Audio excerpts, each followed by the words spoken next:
પણ મેં જે મારી 7 જન્મોની જર્ની રહી છે, પ્રથમ જન્મ યાજ્ઞવલ્કથી માંડીને આ મારો અત્યારનો 7મો અને છેલ્લો જન્મ છે, ત્યાં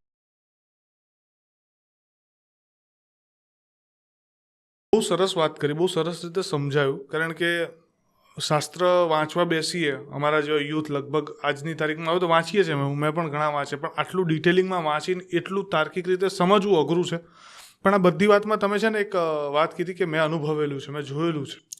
આ જે વિષય વસ્તુ ઉપર કીધું, આના ઉપર છે ને, કારણ કે મને ખબર છે ઓડિયન્સ જિજ્ઞાસામાં જતી રહેશે કે આવું કેમ કીધું, તો એના વિશે થોડીક ચર્ચા કરી શકો તો.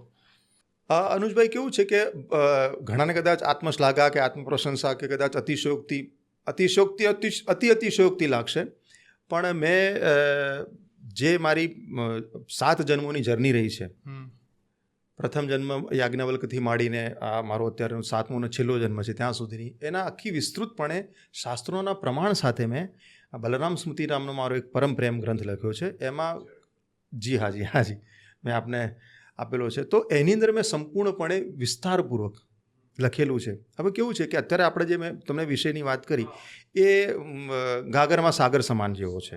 એને સમજવા માટે, કારણ કે કોઈ પણ આપણી લૌકિક વિષય પણ લઈએ તો એક વસ્તુ સમજવા માટે તમારે એની પાછળના અનેક પહેલુઓ સમજવા પડે, ત્યારે તમે એને સર્વાંગીણપણે સમજી શકો.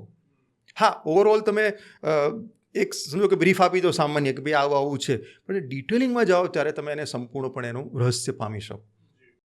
એમ જે મારા 7 જન્મોની જર્ની રહી છે એને મેં વિસ્તારપૂર્વક, તર્કપૂર્ણ પણ અને શાસ્ત્રોના પ્રમાણ સહિત, એવું નહીં રેન્ડમલી કે મેં કહી દીધું કે ઓકે આ છે.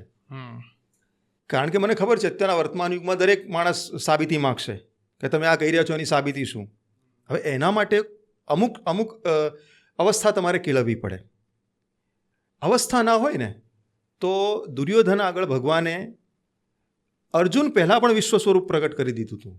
અર્જુનનો તો જ્યારે ગીતાનો ઉપદેશ આપ્યો ત્યારે વિશ્વરૂપ દર્શન બતાવીને કહ્યું કે જો હું કોણ છું. પણ જ્યારે સંધિનો પ્રસ્તાવ લઈને ભગવાન શ્રી કૃષ્ણ કૌરવ સભામાં આવ્યા અને દુર્યોધને એમને પકડવાની જે ધૃષ્ટતા કરી, ત્યારે ભગવાને બતાવી દીધું પોતાનો વિશ્વરૂપ. જો તું સમજે છે કે હું દ્વારકાધીશ છું, કે હું ગોવાળ્યો છું, એવું નથી, હું કોણ છું તું જો. પણ તો પણ દુર્યોધન સમજી ના શક્યો. પ્રત્યક્ષ પ્રમાણ આપ્યા છતાં એણે કીધું આ તો માયા છે. એક જ મિનિટમાં એણે પૂરું કરી નાખ્યું, આ તો માયા છે ને આ તો અમે પણ કરી શકીએ. એટલે જ હું કહું છું કે જ્યાં સુધી તમે, હવે અર્જુને એવું ના કહ્યું કે આ માયા છે, કારણ કે એ લેવલ સુધી પહોંચી ગયો હતો. ભગવાને એને ગીતાનો ઉપદેશ આપ્યો ત્યારે એણે કહ્યું કે હું બધું થિયોરિટિકલ તમારું સમજું છું, પણ જ્યાં સુધી પ્રેક્ટિકલ નહીં કરું ત્યાં સુધી આ બધી વાતનો વિશ્વાસ નહીં આવે.